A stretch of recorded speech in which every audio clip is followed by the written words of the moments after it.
welcome to the Clinical Pharmacology and Drug Therapy channel. Today we'll continue with the last part of Unit 1 in Clinical Pharmacology. The first unit in Clinical Pharmacology and Pharmacology focus on the pharmacokinetic, pharmacodynamic, and pharmacogenomic or genetic. So both of them will be covered. And in the last section today, we are going to speak about the pharmacogenomic and the application, the clinical application of pharmacogenomic, how this affects the clinical practice. Okay, so we'll start. So pharmacogenomic, what is pharmacogenomic in definition? Pharmacogenomic is study how the person genes affect their response towards the medication. So we prescribe the same medication to a group of people, but we are going to see different responses. This is regarding to the different because different people demonstrate different genes. They don't have the same genes. For example, we have some people, you remember that in the metabolism, we have some people like slow oscillator, other people like fast oscillator. We have some people with genetic variation according to the cytochrome 2C19, for example, or 2D6. We need to remember that we have two phases of drug metabolism, phase 1 and phase 2, and we build on these cases as we have transporter. Okay, from our previous information and knowledge, we know that the result of drug metabolism will be number one when the liver, the main organ responsible for metabolism, metabolize the drug. The result will be decreased activity. For example, we have lidocaine and midazolam. When these two medication metabolized by the liver, the result will be decreased activity of this medication, lidocaine, midazolam. Sometimes this drug does not undergo metabolism. There is no change in the activity. So, for example, when you prescribe digoxin does not undergo the liver metabolism. It does not significantly metabolize by the liver, digoxin. The next one, sometimes the medication with the metabolism will increase activity. So when you prescribe codeine to your patient for headache, as a cough suppressant codeine, the codeine will go to the liver and metabolite to the morphine, and morphine also active medication. As you can see here, the medication convert to the active medication called morphine also. Okay, as a summary from this slide here, normally from the metabolism we have decreased activity. Some medication no change in the activity, other medication increase activity, and we have three examples: lidocaine, midazolam, digoxin, and codeine. In practice, in clinical practice, we have category for the metabolizer. People you consider like metabolizer here, people categories. We have some people considered like ultra rapid metabolizer. It's around 1 to 10% of population. We have extensive metabolizer or normal metabolizer between 70 to 90%. The majority of people you consider like normal metabolizer. And then we have intermediate metabolizer, 10 to 20%. Then we have poor metabolizer, 5 to 10%. So we need to take this in consideration when we prescribe medication to your patient. The majority of people here located on the normal metabolizer, 70 to 90%. Okay, in this slide here, as you can see here, let me move the picture a little bit up, or put it in the middle here, or could be remove it at all. So what we have here, you can see ultra rapid metabolizer, and this will consider like faster metabolizer. So faster metabolizer, ultra rapid, 1 to 10%. The drug level will be too low to reduce therapeutic effect. Example here, we have some people consider like ultra rapid metabolizer for the codeine. So if you prescribe codeine to the patient to reduce pain, you are going to see less effect of codeine, because this group of people consider like ultra rapid metabolizer, faster metabolizer. For the extensive normal metabolizer, they have normal rate of metabolism. If we normally see the expected therapeutic effect: pain relief, antibiotic, apoptosis, whatever. So here we have standard dose and therapeutic effect, typical therapeutic effect. So the normal metabolizer, extensive metabolizer produce the predictive effect. We can predict the effect here for normal people. What about intermediate metabolizer, 10 to 20%? Here the people demonstrate slower than normal. So it's not normal metabolizer, slower than normal. For example, we have some antidepressants take some time to present the to produce the effect here. The last one, poor metabolizer. So normally we deal with the poor metabolizer 5 to 10%, very slow metabolizer. Here, if we have, for example, this big group of people when they have very poor metabolizer, the people here demonstrate the high risk of toxicity due to the drug accumulation. So drug unable to metabolize, the drug will accumulate and produce the risk of toxicity. Another important issue here, for example, important example, warfarin.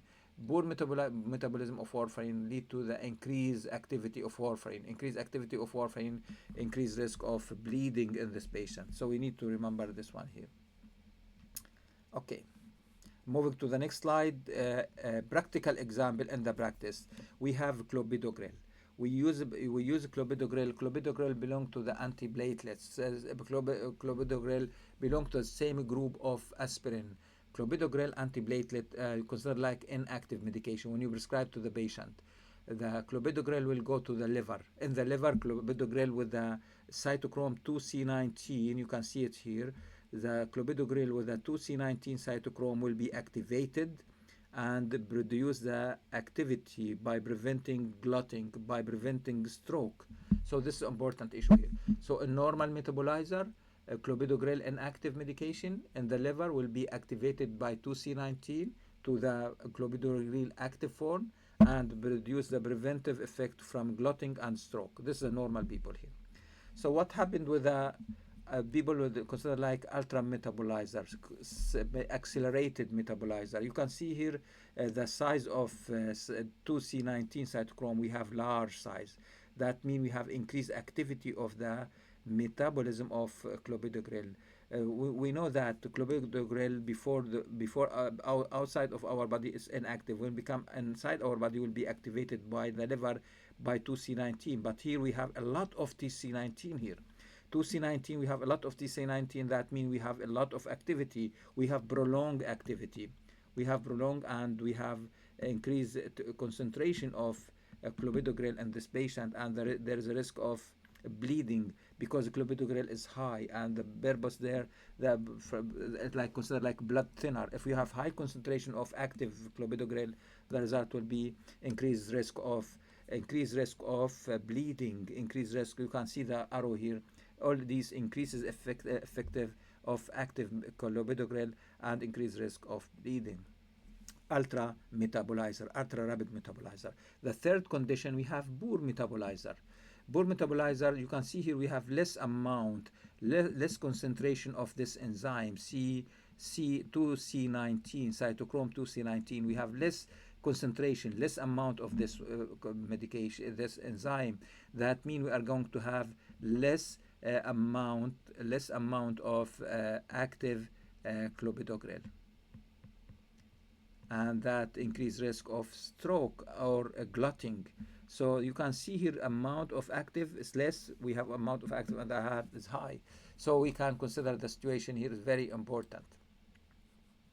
Okay, I will repeat the concept for clopidogrel. Clopidogrel is inactive metabolite. A normal metabolizer will be metabolized by 2C19 cytochrome, activated and prevent clotting and prevent stroke. And people consider like ultra rapid metabolizer, the clopidogrel will be activated, and we have prolonged high concentration of clopidogrel, and clopidogrel may increase risk of bleeding in this case because we have increased level of active clopidogrel. On the other hand, we have poor metabolizer. We have less 2C19, cytochrome 2C19. We have less active clopidogrel. We have less activity, and there is increased risk of stroke.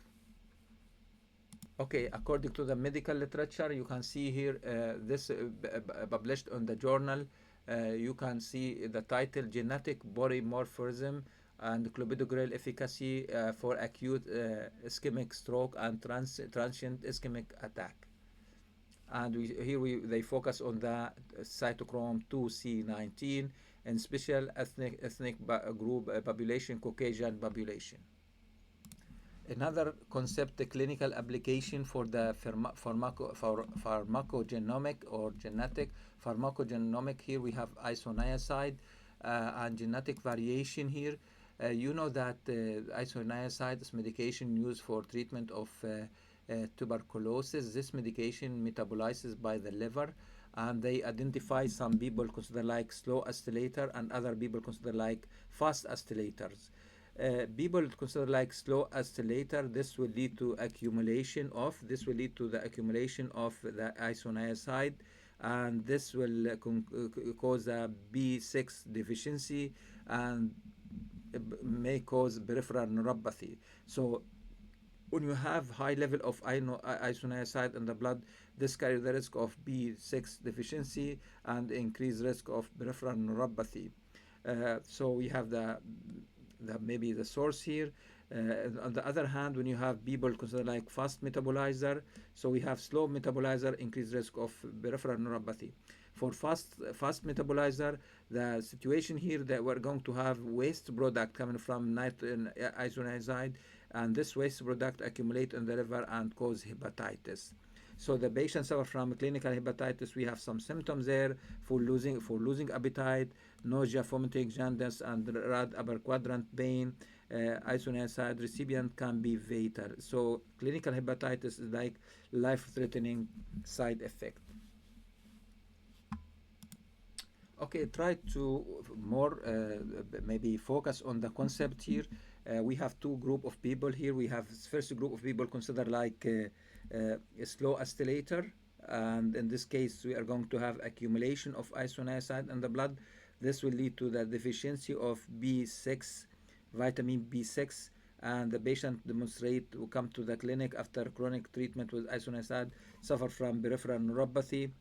If the group of patient genetic variation belong to the fast acylator, this will lead to the waste product from the metabolism of isoniazid. This waste product of isoniazid will accumulate in the liver, toxic to the liver, cause toxicity, and patient may suffer from hepatitis, and this could be life-threatening side effect.